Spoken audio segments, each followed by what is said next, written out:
This recycled wood specifically is actually from the part of the stage from the 1994 Woodstock event. And we are going to build that out, we're going to sell it, and try to raise some money for the farm that that event was held on.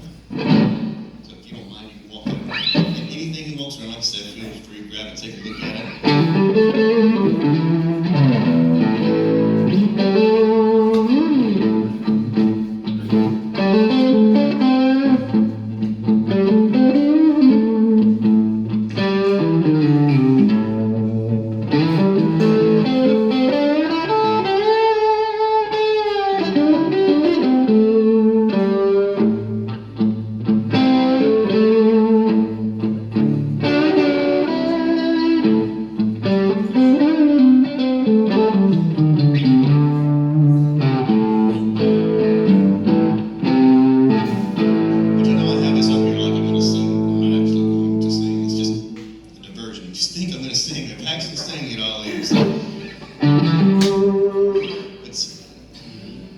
The idea, music in general has a very therapeutic effect, and there's some places here in Rock Hill, there's some in Charlotte too, that cater to a variety of people, really, even learning disability and a lot of different people, that they've engaged music into their teaching and things like that. So I try to team up with people like that to find opportunity, whether it's to teach them or whether it's to if they are in need of a guitar, and some of them I've done where if they're in need of money, we can do raffles, we can do things like that to try to help. But those are some different ways I try to stay involved in the community.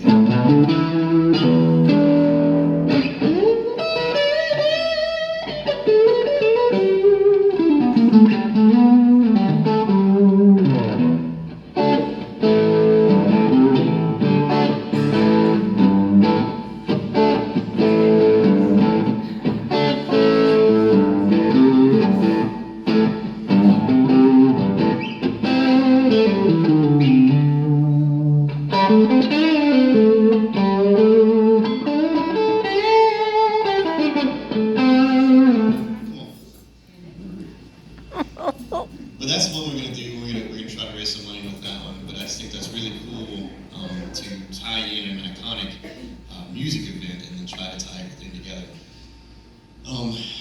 The next one, right in the middle, is the next one I'm going to have you bring around. This one is this was actually brought to me as a stump. Just literally a stump. And what I did with a chainsaw, ran it down through either side of the stump, and then cut me out a blank, really. From there, I've been working it down a little bit at a time. This one is a little bit time consuming for a lot of reasons. It's heavily figured wood, which means that it's older, it's been around a while. A lot of these holes you're going to see in this is actually from worms. So, I mean, it's very, very raw. But on the other side of this, if I go and I buy from a luthier supplier, and I buy a block of wood that's large enough for me to do something like this out of, depending on the type of wood, I can spend a couple $100, if not more, just on a piece of wood to start with. So with this, for example, I had the stump for free, and it took me a little extra time to work on it, and it's going to take me extra time to get it from here. But ultimately, all I've got in that is time so far. That will wind up going, hopefully, I don't know if any of you are familiar with Chris Kyle and the sniper guy. So his nonprofit organization is going to do something with a brewery actually in Kannapolis to raise money for vets. That's going to be auctioned off. That'll be finished by then, auctioned off on September 11th to raise money for vets. So that's another one. But that's kind of how I do it, is done this way so that by the time it gets there, I don't have a whole ton of money into it. I have a lot of time, but not a lot of money. The only way I know how to do things is when you're going to do something and do it right, you either do it one of two ways. Either you put the time into it to make it right, or you put the money into it to hire somebody who knows how to do it right to begin with. So in this situation, we're going to put the time into it, we're going to do it right. But he's going to walk around with this. It's actually a pretty neat piece of wood. There's going to be a lot of epoxy on this. When it's done, you can see where there's cracks and crevices and all that will be filled. By the time it's done, it'll be a smooth surface. If you don't mind walking down, I appreciate it. Carter helps me out a good bit. Yes, sir. What kind of wood is that? That's cherry. So my initial idea to do that for something like 9/11 is, this is not a true story, but you got the legend of George Washington chopping down the cherry trees. I got a cherry tree. We kind of tie that all back in. I don't think that legend is actually true, but it doesn't really matter. Most people are going to know it either way. So we're just going to say that that's George Washington cherry wood. And go from there. I'll let somebody call me a liar first. Yes, ma'am. What's the most expensive guitar that you've made, and what kind of wood did you use? The guitar I have to date that sold for the most money was actually out of oak. It was a two-piece body. It was hollow on the inside. That one auctioned off, I think, at about 4,000, 3,700, something like that. That was for a nonprofit. I didn't take any of it, but it brought right around 4,000. It went to. It was a children's music program in Charlotte. I don't remember the name of it now. So basically, you make the body, and then you from the music company, you buy the metal pieces to build. I buy the metal pieces that will go into it. The necks, typically what I do, I don't have one up here. The thing that makes me frustrated about his neck is I can make a neck, but it takes a long time. Plus, there's a distributor I found now that I can find a raw neck. It's this, none of this is done. It's just a chunk up here, and then this part's most of the way done. I've got to do some sanding work and things like that. But I can get that cheaper than if I just buy the wood to make the neck myself. So it's ways of trying to get the quality where I want it, but not spending a whole ton of money, and then ultimately getting a really good guitar. But a Fender Stratocaster, for example, that's like the world's most popular guitar. There's millions of them sold a year. It takes Fender approximately $26 to build one, and they sell for about $1,100, depending on some of the hardware and stuff. Which to me is part of what blew my mind too, because I'm thinking, well, if I can do this, and I can make a nicer guitar than a Fender Strat, and sell it for less money, and then help people out, I don't see the downside. And then have fun doing it. So basically, you've got a form that you use to draw out the shape of the guitar. I do. That's part of what he brought around here. That's one of the forms I use.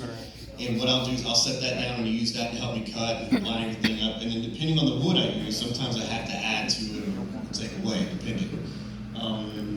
The one right here, I'll just get it up in just a minute.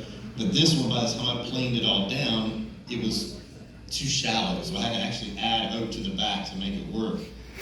But yes, I use a template to try to kind of help me work things out. If I did it by eye, it looked like a preschool art project. I go to a lot of antique stores and I see the cigar boxes made into guitars. Yes, and those are cool. I've done a couple of those. They're pretty neat. I actually did one, and this was in conjunction with a veterans nonprofit that was donated to Rob O'Neill, which he was the one that wound up taking the final shot on Bin Laden. So it actually went to him in support of a nonprofit. But I did a cigar box for him. He doesn't play, so I didn't figure he'd really care what I did. So it's also looked cool.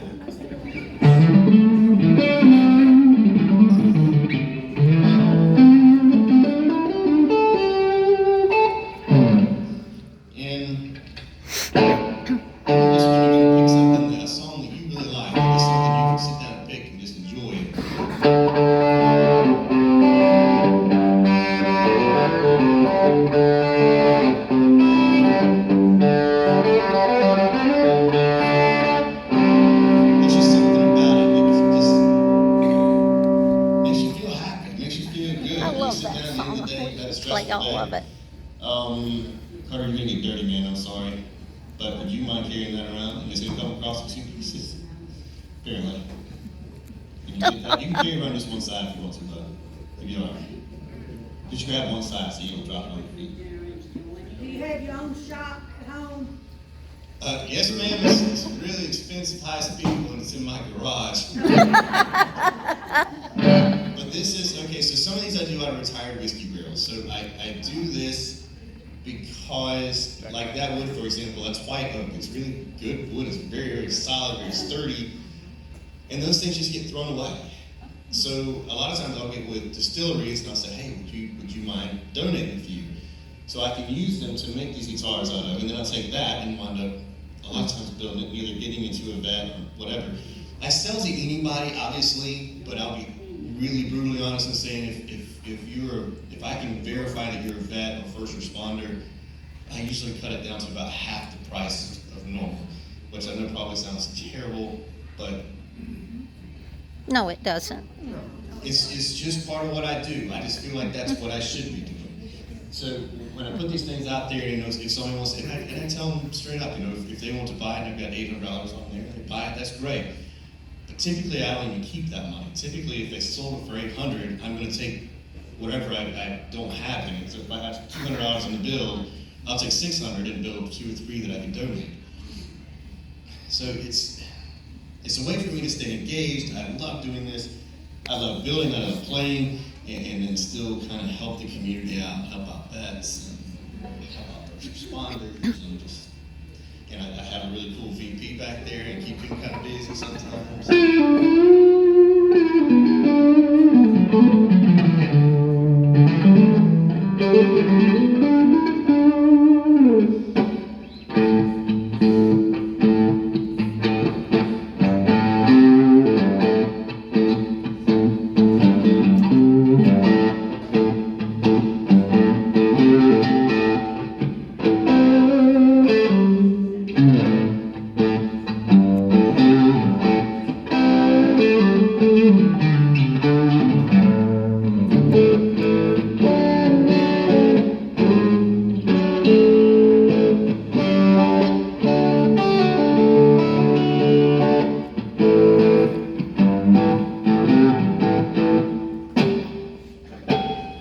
Just enjoy playing. I love it.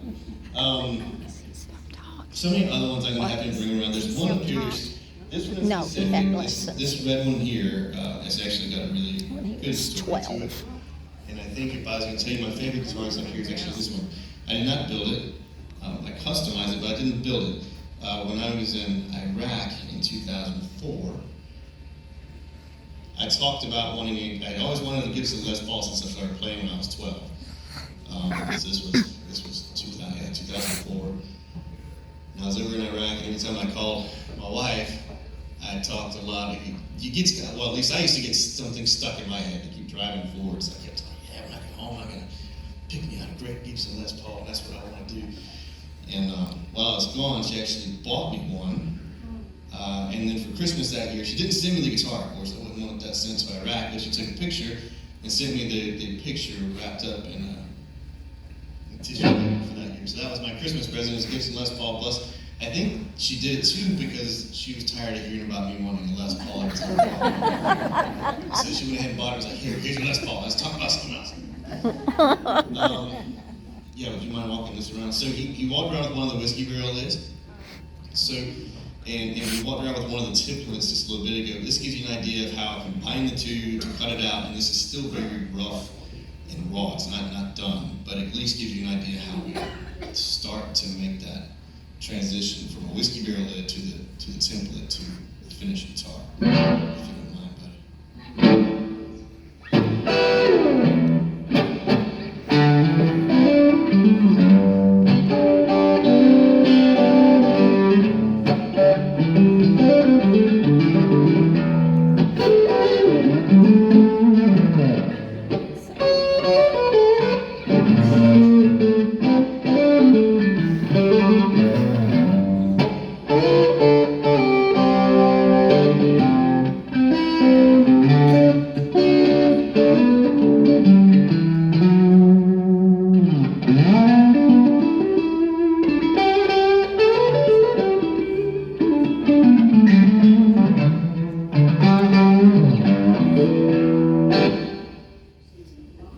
Always just playing. My wife and I sit together in the evenings after Carter goes to bed, the dogs are fed, and everybody else is asleep.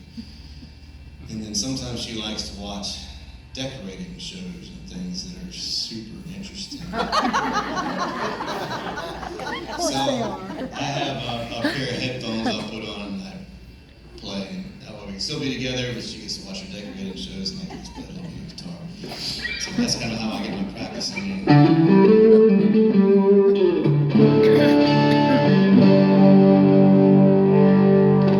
Alright, so part of this too, for me,